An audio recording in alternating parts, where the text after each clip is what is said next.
Encore une journée difficile pour les passagers de la SNCF au départ et à destination de Montparnasse. Après un week-end de chaos, la situation ne s'est améliorée que lentement aujourd'hui. Seuls 3 trains sur 4 ont pu circuler et encore avec du retard. Le trafic doit encore être totalement interrompu ce soir à 22 h pour des vérifications. Un automobiliste est mort hier à Rennes après avoir foncé sur des policiers. L'un d'entre eux a été blessé, les 2 autres ont fait usage de leurs armes.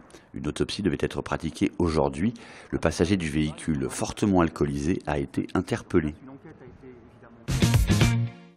L'écomusée du New Wella à Ouessant a en partie rouvert ses portes aujourd'hui. Il avait été fermé après l'incendie criminel qu'il avait en partie détruit le 21 juillet.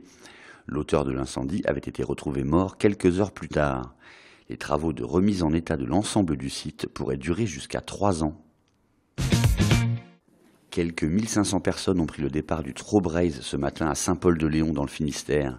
Elles doivent arriver samedi à Tréguier dans les Côtes-d'Armor après 140 km de marche.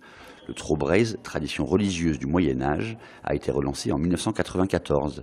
Il mêle désormais spiritualité, culture bretonne et découverte du patrimoine.